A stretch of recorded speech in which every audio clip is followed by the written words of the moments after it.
Hello friends, welcome back to our course chat GPT and AI tool mastery. अब हमने prompting के सभी type तो कवर कर लिए हैं, लेकिन हम थोड़ा सा उन टाइप्स को समराइज कर लेते हैं। अब फोकस प्रॉम्प्ट फ्रेमवर्क में सबसे पहला टाइप था शॉर्ट प्रॉम्प्टिंग, जिसके शॉर्ट प्रॉम्प्टिंग के फॉर्मूले थे 0 शॉट, 1 शॉट, फ्यू शॉट, जिसमें हमें कोई भी रिजल्ट जनरेट करने के पहले एग्जाम्पल देना पड़ता था।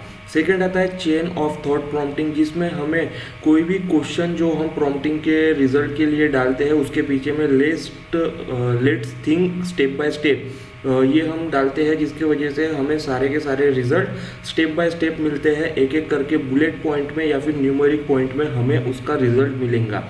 उसके बाद में आता है टेबुलर फॉर्मेट प्रॉम्प्टिंग, जिसमें हमें किसी भी कंटेंट का, किसी भी रिजल्ट का अगर टेबल फॉर्मेट में कन्वर्जन करना हो या फिर टेबल फॉर्मेट में हमें रिजल्ट चाहिए, तब हम टेबुलर फॉर्मेट प्रॉम्प्टिंग का इस्तेमाल करते हैं।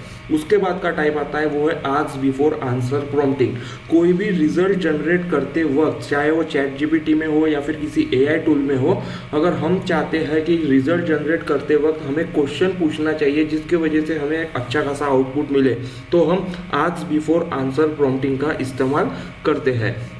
उसके बाद में आता है fill in the blank prompting. अब ये प्रॉम्प्टिंग में ऐसा है कि आप लोगों को जो भी कोई भी आपकी क्वेरी है, कोई क्वेश्चन है, उसमें आपको समझ में नहीं आ रहा है कि इसका रिजल्ट क्या होगा, तब वहाँ पे fill in the blank prompting का इस्तेमाल किया जाता है।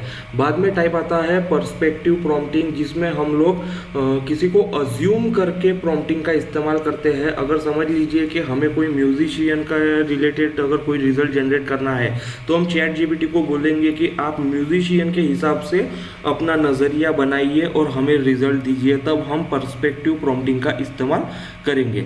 उसके बाद में आता है कंस्ट्रक्टिव क्रिटिक प्रॉम्प्टिंग। अगर हमें हमारे किसी भी रिजल्ट को क्रिटिसाइज करना हो या फिर हमारे पास में ऑलरेडी कोई रिजल्ट अवेलेबल है, कोई कंटेंट अवेलेबल है, उस कंटेंट को हमें क्रिटिसाइज करना हो, वो अच्छा है या फिर बुरा है, ये अगर हमें जानना हो और चैट जीपीटी हमें उसका रिजल्ट दे, ये हम चाहते हैं, तब हम कंस्ट्रक्टिव क्रिटिक प्रॉम्प्टिंग का इस्तेमाल करते हैं। उसके बाद में आता है कंपैरेटिव प्रॉम्प्टिंग। हमें अगर दो चीज़ों का कंपैरिजन, दो कंटेंट का कंपैरिजन या फिर किसी भी रिजल्ट को अगर हमें कंपेयर करना है, तब हम कंपैरेटिव प्रॉम्प्टिंग का इस्तेमाल करते हैं। उसके बाद में आता है रिवर्स प्रॉम्प्टिंग, जहाँ पे आप लोगों को बताया था कि अगर हमें किसी भी चीज़ के ऊपर में रिवर्स में कोई चीज़ करनी है, रिवर्स इंजीनियरिंग करनी है, तब हम रिवर्स प्रॉम्प्टिंग का इस्तेमाल करते हैं। उसके बाद में यहाँ पे जनरल प्रॉम्प्टिंग के कुछ हमने फ्रेमवर्क देखे थे, जिसमें आता है RGC। R का मतलब होता है रोल रिजल्ट, G का मतलब होता है गोल और C का मतलब होता है कॉन्टेक्स्ट एंड कॉन्स्ट्रेंट। अब इसका इस्तेमाल करके हम जो भी प्रॉम्प्ट तैयार करेंगे उसे हम RGC प्रॉम्प्टिंग कहेंगे। उसके बाद में आता है I want you to act as prompting, जिसमें हमें बहुत सारे कुछ पहले से ही प्री फॉर्म फॉर्मूलेस दिए होते हैं, जिसका इस्तेमाल करके उसके आगे में हम हमारा जो भी रिजल्ट हमें जनरेट करना हो वो प्रॉम्प्ट तैयार करके यहाँ से रिजल्ट जनरेट कर सकते हैं। ये सभी के सभी फॉर्मूले आप लोगों को अच्छे तरीके से नोट डाउन कर लेने हैं और इसके बाद में हम कुछ प्रैक्टिकल वर्क देखेंगे और जिसके बारे में आपको चैट जीपीटी में किस तरीके से रिजल्ट जनरेट करना है, ये आप लोगों को अच्छे तरीके से समझ में आ जाएगा।